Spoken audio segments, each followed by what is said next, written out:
In the recent years, hindi mapagkakaila na ang pinakasikat na pagkain Kapampangan ay ang sisig. Dahil din ito sa pagbisita ng isang international chef na pinakilala ito sa buong mundo. Ang inihaw at tinadtad na ulo ng baboy na namumutok sa sarili nitong mantika. Tara, let's cook this famous Kapampangan cuisine!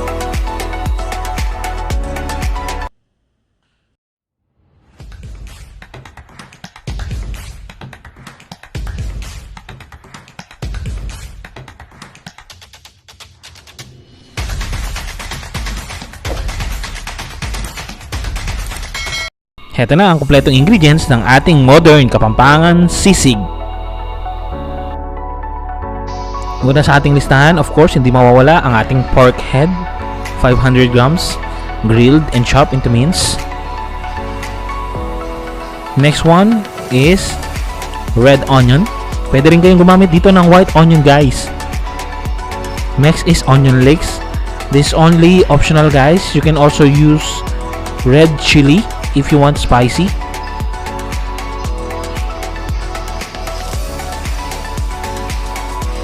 Mayonnaise.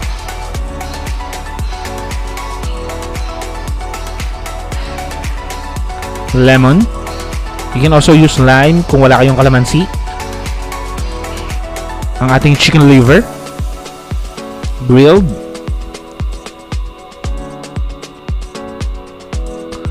Of course, egg. And lastly, salt, pepper, and olive oil. Let's go! First thing to do is to heat the pan and add the olive oil. So while waiting for the oil na uminit, alam nyo ba na ang sisig ay galing sa salitang manyisig ng Kapampangan, which means to make it sour or to eat sour. Ginagamit ng mga Kapampangan ang word na manyisig sa tuwing kakain sila ng mangga or kamyas na maasim. Oil is ready. Pwede na tayong magsaute ng onion.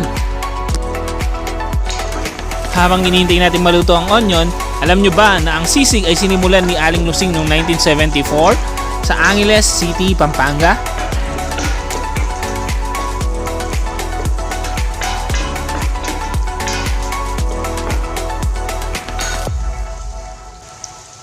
Ayan, ready na ang onion, guys. We can already add the onion leeks and ang ating pork head. Sisimmer lang natin to for 5 minutes. Again, as I mentioned, you can also use green or red chili if you want spicy sa inyong sisig. Hindi ko lang ginagamitan ng spicy to kasi ayaw ng aking misis. Make sure to always mix well para ma-evenly distribute yung ating mga ingredients. After that, season it with salt and pepper and hayaan lang natin itong masimmer. Habang hinihintay nating masimmer ang pork, alam nyo ba na sa Angeles City na matatagpuan ang Clark Air Force Base na ginawang tirahan ng mga Air Force Americans noong 1900s. Dahil sa kadalasang tinatapon lamang ng komisari ang bulto-bultong ulo ng baboy na hindi naman kinakain ng mga Americans, nakaisip ng paraan ang mga Kapampangan na hingin na lamang ito. Kaya noong 1974 ay hindi sinasadyang maimbento ito ni Aling Lusing, kung saan nasunog niya lang ang isang parte ng baboy.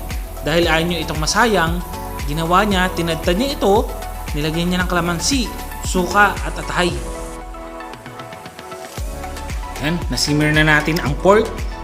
Pwede na natin i-add ang liver. Durugin niyo ito para mas manuot ang lasa ng ating sisig.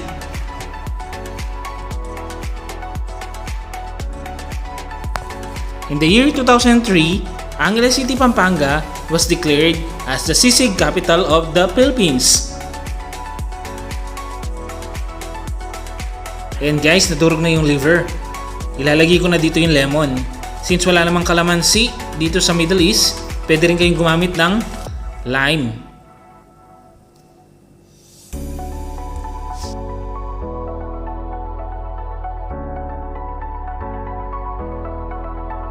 Always make sure to mix well, guys, para laging evenly distributed ang ating ingredients.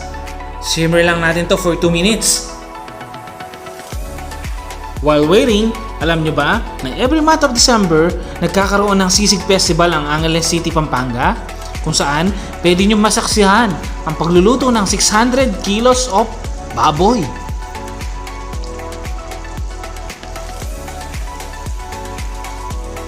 After 2 minutes, lagay na natin ang mayonnaise.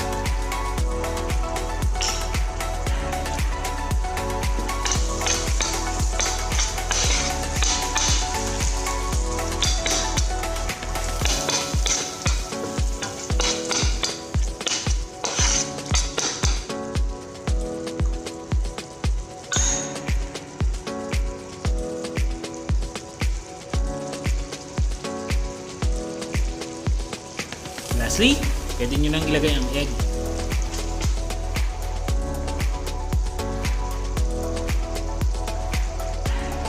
Mix lang natin na maayos. As always. Then, simmer for 2 minutes. After that, kainan na!